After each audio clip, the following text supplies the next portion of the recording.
추석을 맞이하여서 보이던 얼굴들이 안 보이고 또 안 보이던 반가운 얼굴들이 보여서 참 매우 뭐라 그럴까요? 예, 안 보여서 안 보이던 얼굴이 보이니 반갑고 보이던 얼굴이 안 보이니 섭섭하고 그러긴 하네요. 예, 정말 얼굴들을 보니까 잘 지낸 것 같아서 너무 감사를 드립니다.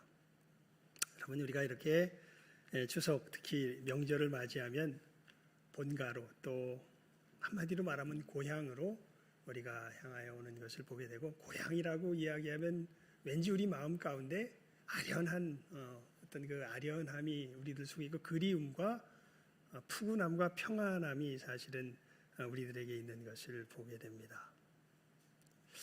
그 뭐 수구초심이라 그러잖아요.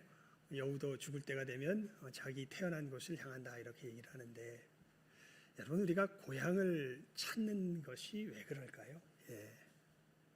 그것은 다른 것이 아니라 내가 진짜 어떠한 존재인가, 나는 진짜 누구인가 하는 것에 대한 가장 순수한 뭐라 그럴까요? 그 인식이라 그럴까?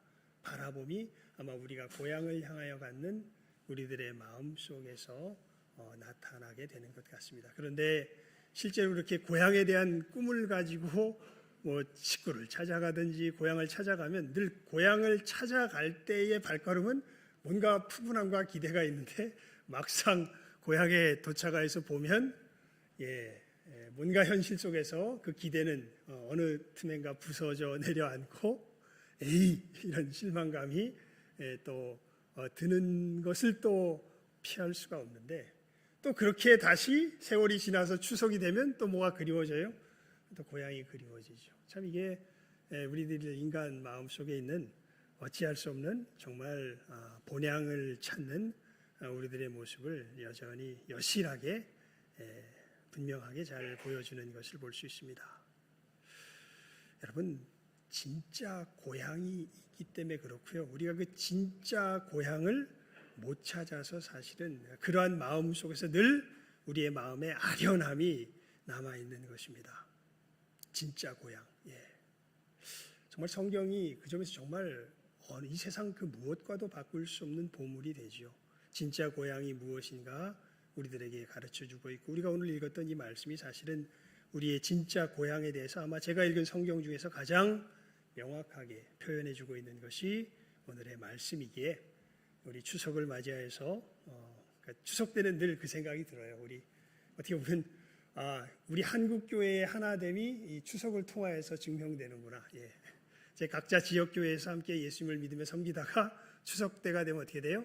다 이제 각자 있는 곳으로 흩어져서 그 자기 가족에게로 흩어져서 거기서 또 예배를 드리게 되니까, 그러면서 또 하나님의 은혜를 그 있는 곳에서 누리게 되니까, 이럴 때 아마 우리가 예수님 안에서 한국교회가 하나 되는 것을 느끼지 않나 싶습니다. 자, 그러면서요, 여러분, 이 오늘 말씀 우리 13절, 14절 말씀 우리 함께 읽어볼까요? 함께 읽습니다. 13절과 14절 말씀입니다. 시작. 이 사람들은 다 믿음을 따라 죽었으며 약속을 받지 못하였으되 그것들을 멀리서 보고 환영하며 또 땅에서는 외국인과 나그네로 증거하였으니 이같이 말하는 자들은 본향 찾는 것을 나타내미라.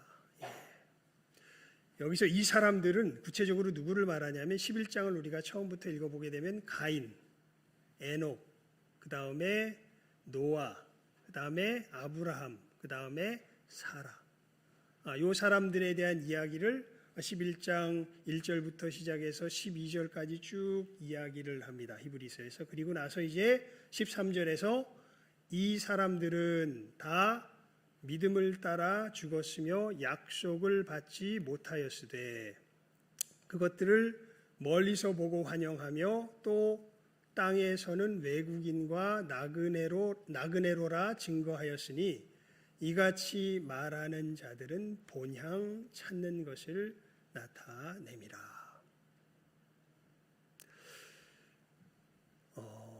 여러분, 이 성경이 우리들에게 정말 보물과 같은 것은 우리가 정말 하나님께서 이 말씀으로 드러내 보여주시지 않았다면 우리가 절대 깨달아 알 수 없는 그런 귀한 내용들을 우리들에게 계시로 알려주시기 때문에 그렇습니다.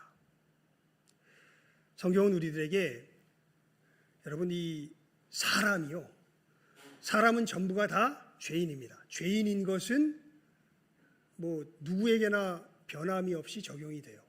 다 죄인이에요. 그런데 죄인인데 놀랍게도 이 죄인들이 바라는 이상향은 두 가지로 크게 나누어지는 것을 보게 됩니다. 그러니까 사람이 다 같이 사는 것처럼 보이지만요, 사실 그렇지 않아요. 우리 아까 사도신경으로 신앙 고백했죠. 예수님께서 저기서 이제 재림하실 때에 무엇하러 재림하신다고 우리가 신앙 고백했죠? 다시 처음부터 해야 될까요? 뭐 하기 위해서 재림하신다고 그랬죠?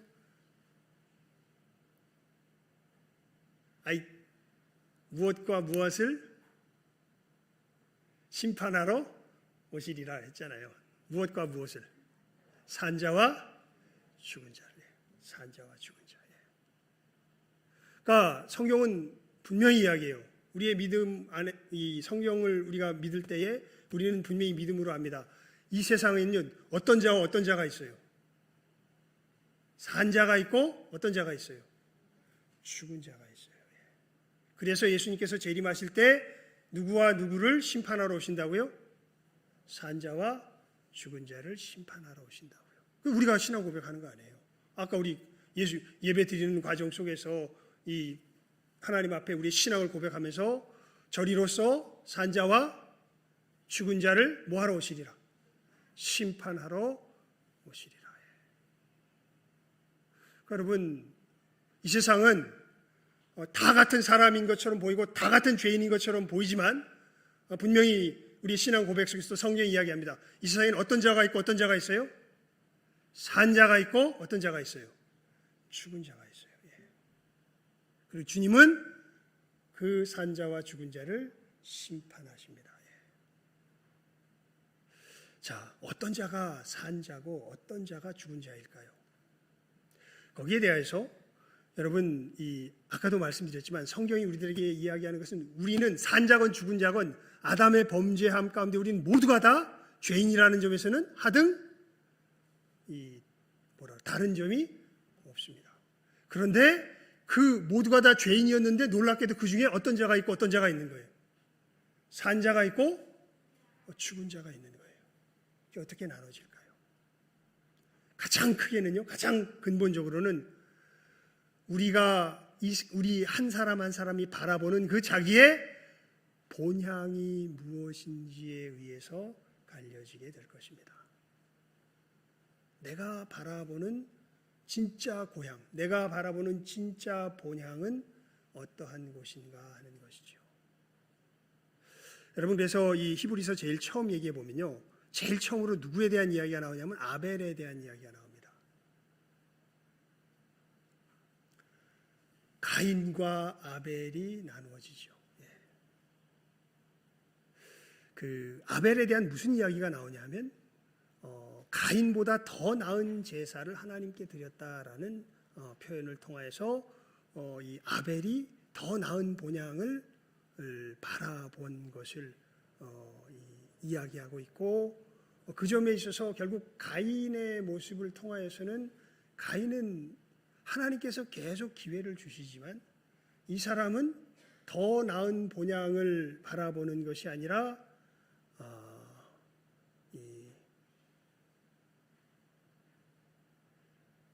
우리 13절 말씀 함께 다시 읽어볼까요? 시작하면 읽습니다. 13절 말씀입니다. 시작. 이 사람들은 다 믿음을 따라 죽었으며 약속을 받지 못하였으되 그것들을 멀리서 보고 환영하며 또 땅에서는 외국인과 나그네로라 증거하였으니.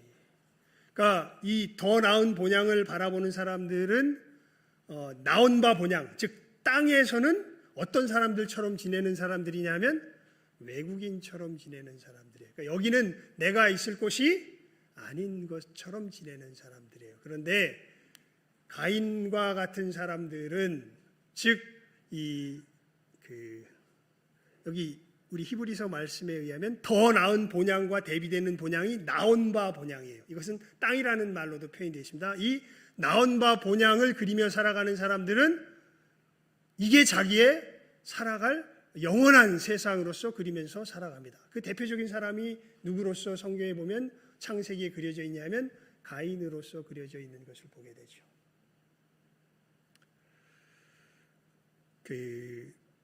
성경의 가인과 아벨의 이야기를 우리가 자세히 살펴보면요, 이렇게 얘기가 하나님께서 이야기를 들려주시는 것을 들을 수 있습니다. 뭐냐면 결국 그 아벨도 왜 양으로 제사를 드리겠어요? 자기가 의인이라 죄인이라? 죄인이라. 그래서 내가 하나님의 대속의 은혜를 힘입지 아니하면 구원함을 얻을 수 없습니다라는 것을 믿음으로 표현하니까 양으로서 제사를 드렸겠죠. 근데 정작 가인은 자기가 죄인이라는 것을 인식을 못해요. 그래서 자기가 드린 제사가 하나님 앞에 거부되니까 이걸 견디질 못합니다. 그리고 오히려 자기가 죄인됨을 알고 하나님 앞에 제사 드려서 하나님께 인정함을 받은 아벨을 시기하여서 어떻게 합니까? 죽이게 되죠. 그렇게 돼서 하나님의 거하시는 그 땅에서 쫓겨남을 받으면서 하나님 앞에 호소합니다. 하나님, 제 벌이 너무 중해서 견딜 수가 없고 나를 만나는 사람마다 나를 죽일 터인데 하나님, 저를 좀 도와주십시오. 이렇게 하나님께 하소연을 합니다. 그랬더니 하나님께서 가인에게 표를 주세요. 그 얼굴에 표를 주셔서 이 표를 의지하여 살아가게 하십니다. 그러니까 이게 어떻게 보면 가인에게는 하나님께서 주신 구원의 끈이에요. 이 표를 의지하며 살아갈 때 가인은 누구를 의지하며 살아가는 것입니까? 하나님을 의지하며 살아가는 것입니다. 그런데 가인은 결국 그 삶을 버립니다. 가인은 자기 아들 에녹을 낳은 다음에 성을 만듭니다. 자기의 성이죠. 자기 힘으로 자기를 지킬 수 있는 자기의 성을 만들고 그 성에서 자기 힘으로 자기의 생명을 연장하며 살아가는 그러한 삶의 걸음을 걸어가게 되는 것을 보게 되죠. 그렇게 돼서 자기의 생명을 지킴에, 자기의 생명을 누림에 자기의 손을 의지하여 자기 손으로 자기의 생명을 누리며 살아가는 세상을 꿈꾸며 살아가는 사람들이 있고, 우리의 손으로 내 생명을 유지하며 나아가려고 할 때 우리는 결국엔 파멸에 이를 수밖에 없는 사실을 너무나 우리 마음 깊은 곳에서 깨달아 알고서 하나님께서 우리를 도와주시지 아니하시면, 하나님께서 우리를 건져주시지 아니하시면 우리들은 멸망할 수밖에 없습니다. 하나님 도와주십시오. 하나님의 손을 의지하며 살아가는 그 두 사람들. 근데 둘 다 진정한 의미에서 하나님을 의지하진 못해요. 근데 바라는 세상 자체는 아예 둘 다 다릅니다. 한 사람은 누구 손으로 움직이는 세상을 바래요? 자기 손으로 움직이는 세상을 바래요. 다른 사람은 누구 손으로 움직여지는 세상을 바래요? 하나님의 손으로 움직여지는 세상을 바랍니다. 근데 둘 다 하나님의 손으로 움직여지는 세상에 합당한 삶을 살지는 못해요. 하지만 바라는 바람은 전혀 다릅니다. 그래서 믿음으로 아벨은 가인보다 더 나은 제사를 드리고요. 그리고 그 점에서 그 하나님의 손으로 움직여지는 세상에서의 가장 어떻게 보면 죽음을 맛보지 않을 정도로 정말 예수님으로 말미암아 이 일이 가능했을 것이라고 분명히 믿어지긴 하는데, 하여간 그 구약의 시대에 놀랍게도 죽음을 맛보지 않은 유일한 사람이 두 사람이 있죠. 유일한 사람이 두 사람이 있죠. 에녹이라는 사람은 죽음을 맛보지 않고 하나님의 나라로 들어가는 역사가 생깁니다. 그리고 노아는 모든 세상이 심판받을 때에 그 심판에서 건짐을 받는 놀라운 은혜를 받게 되고요. 그리고 아브라함은 결국 여러분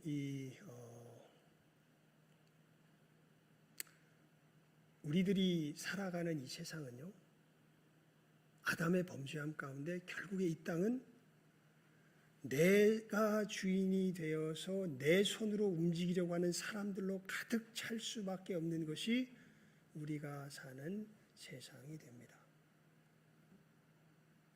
그러니까 멸망을 피할 수가 없습니다. 성경이 이야기하는 것이 그것입니다. 어찌 보면 우리가 지금 시대에 이것을 가장 피부로 느끼는, 굉장히 강력하게 느끼는 부분이 있습니다. 이게 뭐냐면 지구온난화죠. 여러분, 예수님께서 증거되시고 교회가 거의 세계 곳곳에 다 퍼졌는데요. 만약에 정말 세계의 많은 사람들이 예수님의 가르침을 따라서 살았다면 이 지구는 이렇게 변하지 않을 겁니다. 근데 이 세계는 어떻게 변해 있습니까? 지금 곧 어떻게 될 것을 곳곳에서 이야기하고 있어요. 곧 어떻게 될 것을, 망할 것을 곳곳에서 이야기하고 있죠.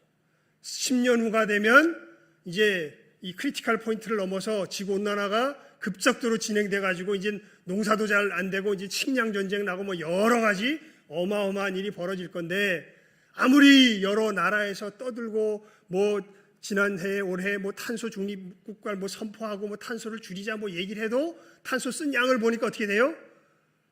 더 많아졌어요. 예. 우리나라만 봐도. 우리도 그렇잖아요. 옛날에는 예배 드릴 때 에어컨이 어디 있었습니까? 선풍기도 못 틀어가지고 땀 뻘뻘 흘리면서 예배 드리곤 했는데, 지금은 에어컨 없으면 우리 예배 못 드리거든요. 예. 그러니까 우리가 살아가는 이 세상을 보게 되면요, 정말 어쩔 수 없이 하기 싫어도 우리가 주인 되어서 살아가는 우리들의 이 하나님을 무시하며 살아가는 나은 바 보냥 이 세상 땅의 삶을 살아가는 삶이 점점 더 팽배하여져 가는 것을 우리가 막을 수가 없는 것을 보게 되죠. 그래서 여러분, 성경을 자세히 읽어보십시오. 요한계시록을 읽어보면요, 예수님께서 오실 때가 되면 이 땅의 재앙이 커질까요, 작아질까요?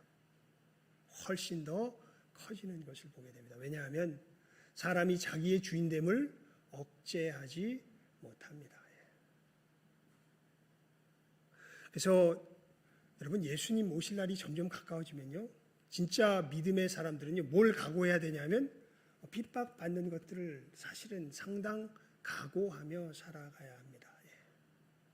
왜냐하면 자기가 주인되어 살아가는 이 삶의 철학이 어마어마하게 강력하게 우리 사회 속에서 강요되기 때문에 이것을 거부한다는 건 여러분, 이 왕따 당하는 길을 어떻게 보면 자기 스스로 걸어가는 길을 자기 스스로 걸어가게 되는 것이기도 합니다.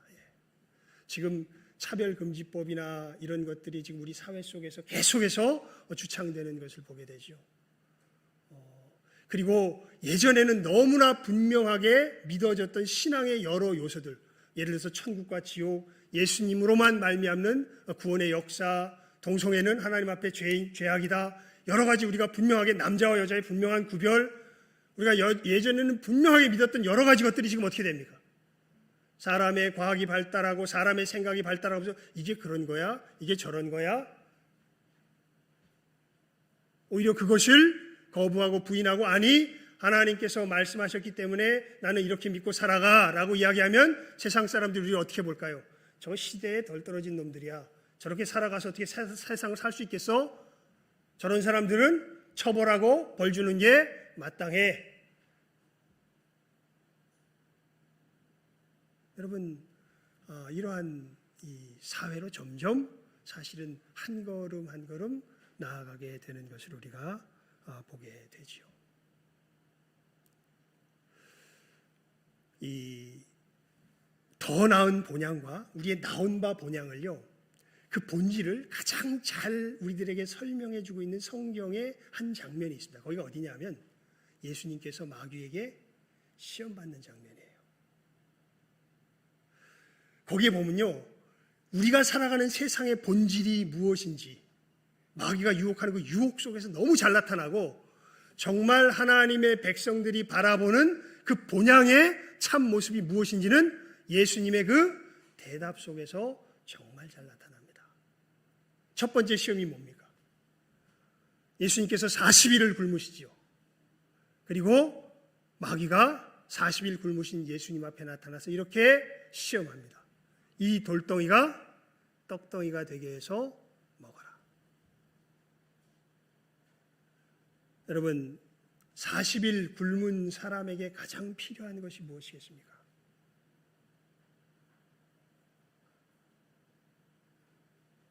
그러니까 이건 정말 너무나 심오한 의미가 담겨져 있는 질문이에요. 40일 굶은 사람에게 필요한 것이 무엇이겠습니까?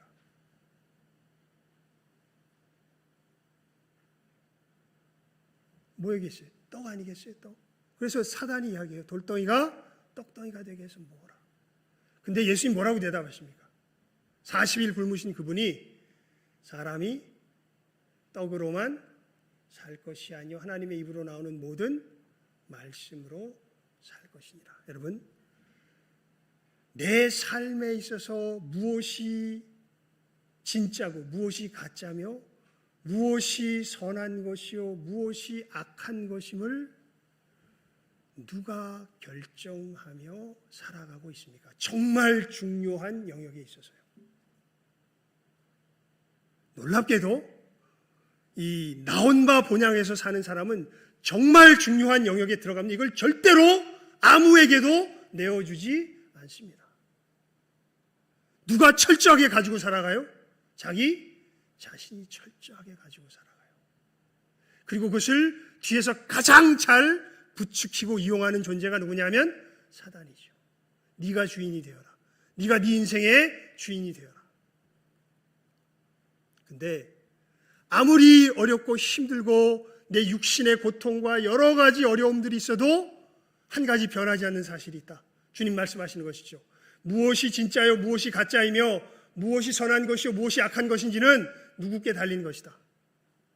하나님께 달리는 것이다. 어떠한 상황에서도 내가 40일 굶어서 정말 내 육신에 떡이 필요한 상황에서도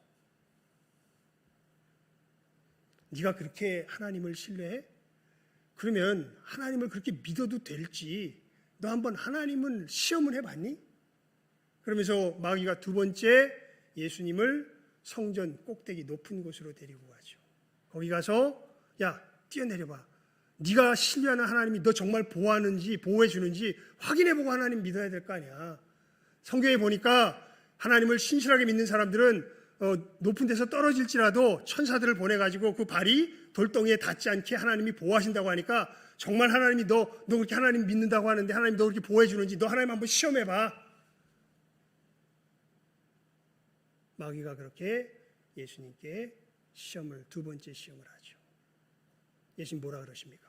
놀랍게도 주 너희 하나님을 시험치 말라. 하나님, 그러니까 여러분, 참 이 정말 이 우리들 영혼 깊은 곳 속에 우리가 하나님의 형상을 따라 지음 받았다고 하는 이 속에 정말 이 너무나 큰 죄의 본질이 숨겨져 있는 것을 보게 되는데, 여러분 이건 아까 이야기도 연결되어 있는 부분들이 있어요. 뭐냐면 우리 인생의 주도권을 누가 쥐며 나아가고 있습니까? 신앙의 주도권을 누가 쥐며 나아가고 있습니까? 하나님을 섬긴다고 하는데 하나님을 섬기는 그 섬김의 주도권을 누가 쥐며 나아가고 있습니까? 마귀는 끝까지 그것을 이렇게 이야기해요. 그 주도권 누가 쥐어야 될 거 아니야? 네가 쥐어야 될 거 아니야? 이렇게 이야기합니다. 근데 예수님께서 뭐라 그러세요? 주 너희 하나님을 시험치 말라. 그 주도권 누구에게 있다? 하나님께 있다. 그러니까 이제 마지막 시험을 합니다. 예수님을 높은 산에 데리고 올라가 가지고요 천하 만국의 영광을 보여줘요. 그러면서 놀라운 이야기를 합니다. 마귀가 이 천하 만국이 다 내 거다. 무슨 얘기냐면요, 로마 제국의 그 황제와 로마 제국이 돌아가는 그 시스템에서의 이 돌아가는 원동력이 사실은 누구의 의지에서 나온다? 내 의지에서 나온다. 이 말씀을 가만히 보면요, 지금 어떻게 보면 세계를 제패하고 있는 권력을 잡고 있는 나라들의 모습을 보게 될 때 그 권력의 중심에 사실은 누가 있다고 사실은 생각할 수 있는 거예요. 사단이 있다고 생각할 수 있는 거예요. 그래서 여러분 소위 이 영안이 열린 분들 있죠. 그러니까 우리가 예수 믿는 분들 중에 하나님께서 특별한 은사를 주셔가지고 우리가 보통 우리들 눈으로 잘 안 보이는 걸 보는 분들이 있어요. 이분들이 이구동성으로 하는 얘기 중에 하나가 뭐냐면 마귀가 가장 극심하게 역사하는 것 중에 하나가 정치계라고 이야기를 합니다. 권력을 잡고서 움직이는데, 그래서 성경에 보면 마귀를 뭐라고 표현해놨냐면 공중의 권세 잡은 자다 이렇게 이야기하고 있죠. 근데 마귀가 그래요. 세상 모든 왕국을, 이 천하만국의 영광을 쫙 보여주면서 이거 다 누구 거다? 내 거다. 네가 나에게 절만하면 이것을 누구에게 주겠다? 너에게 주겠다. 여러분, 마귀의 나라는요, 다른 나라 아닙니다. 하나님의 뜻을 어그러뜨리는데, 자기 뜻을 관철시키는데, 마귀의 나라에서는 일단 그 자기 뜻이 서요. 무엇이 어그러지면서? 하나님의 뜻이 어그러지면서. 누구의 뜻이 서요? 자기 뜻이 서요. 그것을 통해서 마귀는 자기가 하나님과 방불하다고 하는 것을 시위하면서 살아가는 게 마귀의 모습이고, 놀랍게도 마귀는 이 삶으로 누구를 인도했냐 하면 우리를 인도했습니다. 너 무엇을 어그러뜨리더라도 하나님의 말씀을 어그러뜨리되 누구 뜻을 세워라. 네 뜻을 세워라. 여러분, 우리가 십계명을 암송하지요. 우리가 십계명을 암송할 때마다 우리 마음에 가슴 아프게 이 박히는 것이 있습니다. 이게 뭐냐면 내가 이 십계명대로 살지 못한다. 즉, 내 삶 속에서 벌어지는 것은 누구의 뜻이 이루어지는 것이 아니라 하나님의 뜻이 이루어지는 것이 아니라 하나님의 뜻을 어그러뜨리는 삶들이 너무 많이 일어난다. 마귀가 결국 뭘 이야기해? 너 그렇게 하나님 섬기면서 살아서 너 도대체 뭘 이루며 살아갈래? 결국 네 나라를 이루어야 될 거 아니야. 여러분, 예수님께서 마지막 시험을 이렇게 물리치시죠. 주 너희 하나님을 경배하고 다만 그를 섬기라 이렇게 하면서 마귀의 시험을, 야, 이 세상은 내 나라가 아니라 누구 나라야? 하나님 나라야. 이렇게 이야기하며 예수님께서 마귀의 모든 시험을 물리치시는 것을 우리가 보게 됩니다. 제가 이렇게 예수님의 시험 속에서 나타난 우리가 나온 바 본향, 우리가 지금 살아가고 있는 이 세상의 모습과 정말 하나님의 신실한 백성들이 바라보는 세상의 모습을 본질적인 곳에서 비교를 해드렸죠. 근데 우리 자신을 살펴볼 때 이렇게 말씀을 드려도 이 두 가지가 섞여 있어요. 뭐냐면 정말 예수의 사람들은요, 하나님이 주인 되신 세상을 정말 바랍니다. 그런데 동시에 그것이 내 삶에서 이루어지지 않는 것도 동시에 바라봐요. 제가 그런 비유를 자주 드렸죠. 제 삶을 보면 프리마돈나를 꿈꾸는 공옥진 여사 같다고요. 공옥진 여사는 병신춤의 대가 아닙니까? 이 꼽추 같은 거 이렇게 해놓고서 병신춤 추시는 분이 문화재, 인간 문화재 받으신 분이 공옥진 여사 아니에요. 즉 프리마돈나는 발레에서 가장 이쁘게 춤추는 여자 주인공 발레리나를 프리마돈나라 그러지 않습니까? 그러니까 자기는 멋진 발레를 추고 싶어서 공중을 향하여 몸을 탁 날리는데 자기 몸에서 나오는 춤은 뭐예요? 공옥진 여사의 병신춤이 나오는 것이 어떻게 보면 우리 믿음의 사람들이 걸어가게 되는 믿음의 이 삶의 현장에서의 많은 모습들이 그러한 모습들입니다. 자, 그런데 여러분, 오늘 말씀에서 우리가 분명하게 마음에 새겨보아야 할 것은 그럼에도 불구하고 하나님의 사람들은 어디를 바라며 살아가요? 더 나은 본향을 바라며 살아가요. 자기가 이 땅 사람의 모습처럼 살아가면서도, 그래서 비방을 받는 부분들이 있으면서도, 아니, 예수님께서 나를 구원하셔서 나는 비록 지금은 여기서 지금 이 순간에는 못 벗어났지만 난 이것을 반드시 벗어나게 될 거예요. 그리고 벗어나길 바래. 벗어나려고 해. 주님 도와주십시오. 이 땅에서 나그네가 되게 하시고 하나님 나라에 합당한 백성이 되게 하여 주십시오. 주님 저에게 새 힘을 더하여 주십시오. 이게 누가 살아가는 사람들이에요? 누가 사는 삶의 모습이에요? 더 나은 본향을 바라보는 사람들이 사는 삶의 모습인 것을 오늘 말씀이 우리들에게 이야기하죠. 자, 그래서 우리 마지막 16절 말씀을 읽고 말씀을 맺읍시다. 시작 한번 읽습니다. 시작. 저희가 이제는 더 나은 본향을 사모하니 곧 하늘에 있는 것이라. 그러므로 하나님이 저희 하나님이라 일컬음 받으심을 부끄러워 아니하시고 저희를 위하여 한 성을 예비하셨느니라. 자, 보십시오, 여러분. 가인은 자기 힘으로 뭐를 만들어요? 성을 만들죠. 그런데 이 더 나은 본향을 바라보는 사람들에게는 누가 성을 만들어 주세요? 하나님이 성을 만들어 주세요. 그 성이 뭘까요? 우리 주 예수 그리스도시죠.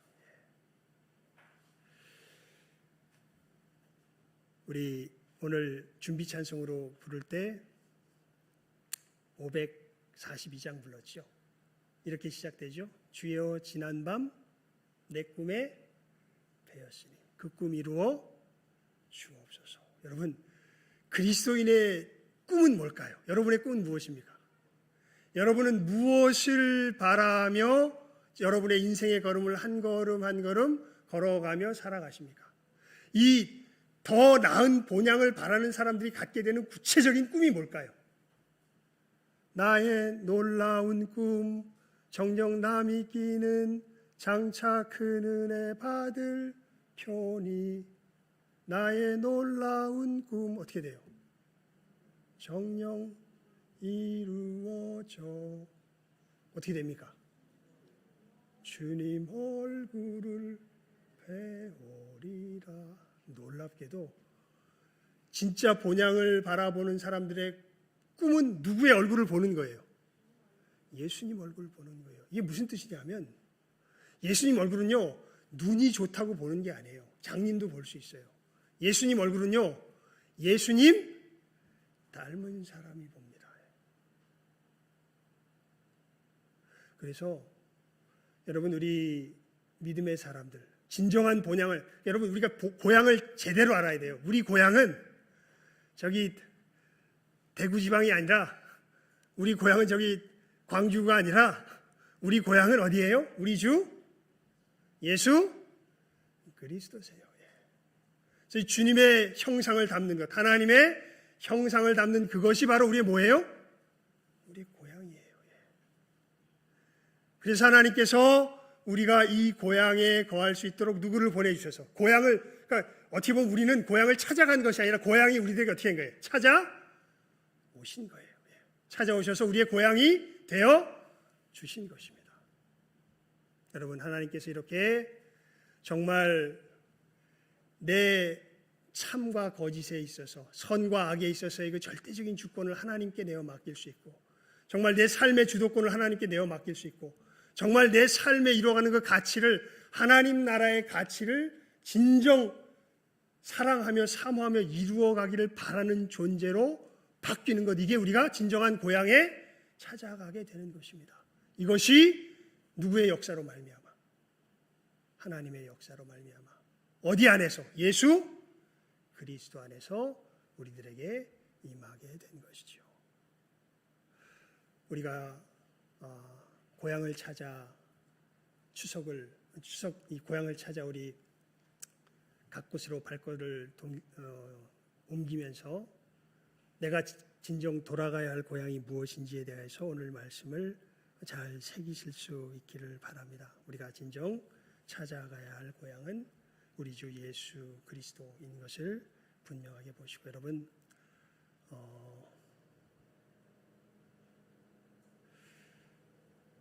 우리가 정말 이 고향을 찾아가는 걸음을 바르게 걸어가게 될 때요, 우리는 죽음 앞에 정말 기쁨으로 죽음을 맞이할 수 있게 될 것입니다.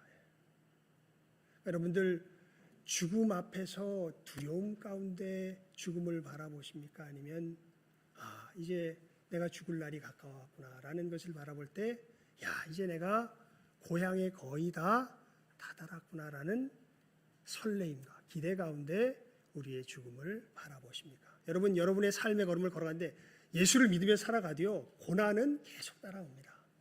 근데 그 고난 속에서 내가 정말 고향에 정말 다가왔구나. 내가 예전보다 요즘 예수님 조금 더 닮았구나.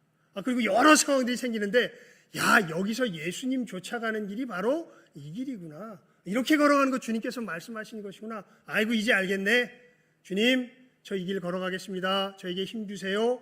이러한 믿음 속에서 여러분 한 걸음 한 걸음이 어려움이 있고 곤란함이 있고 힘든 것이 있어도 기쁨과 즐거움과 찬송 가운데 힘이 납니까? 아니면 아이고 뭘 먹고 살아야 되나, 내가 좀 더 안락해야 되는데, 내가 좀 더 힘을 써야 되는데, 내 자존심이 무너졌는데, 내 영역이 파괴당했는데 어떻게 해야 되나, 이런 것 속에서 노심초사하며 내 삶이 부서지는 것을 불안해하며 살아가고 있습니까? 여러분, 진정한 고향을 찾아 나아갈 줄 아는 이 시간 함께하는 우리 모든 귀한 영혼들 다 될 수 있기를 주님의 이름으로 축원을 드립니다. 기도하겠습니다. 하나님 아버지, 저희들이 이 시간에 진정한 본향을 찾아가는 참 신자의 모습이 어떠한 것인가, 히브리서 말씀을 통하여서 함께 부족한 종의 입술을 통하여서 나누었습니다. 하나님, 우리 귀한 영혼들, 이 시간 함께한 영혼들 주께서 은혜 가운데 붙들어 주시기를 이 시간 간절히 기도를 드리옵나이다. 하나님, 저희들 고향을 찾아 떠나가는 그 설레이는 마음 속에 우리의 영혼 깊은 곳에 우리가 바라보아야 할 진정한 본향이, 고향이 무엇인지를 깨달아 아는 귀한 은혜가 이 시간 있게 하여 주시옵시고, 하나님, 그저 우리가 피부로 느끼는 고향 사람들과 예전에 느꼈던 그 고향의 정서가 우리의 고향이 아니라 우리 주 예수 그리스도 안에서 우리에게 보여주신 그 진정한 하나님의 형상이야말로 우리들의 고향인 것을 이 시간 분명히 깨달아 알게 하여 주시고, 우리 주 예수 그리스도 안에서 회복된 이 고향을 저희들 한 걸음 한 걸음 더욱더 풍성하게 누리며 주님 오실 그날을 바라보며 준비하며 살아갈 줄 아는, 진정한 고향을 향하여 나아갈 줄 아는 이 시간 함께 머리 숙이니 모든 귀한 영혼들 다 되게 하여 주시기를 간절히 바라옵고 소원하옵고 축복하오며 모든 것 예수님의 이름으로 기도드리옵나이다. 아멘. 249장 찬송드리며 준비한 예물을 드리도록 하겠습니다.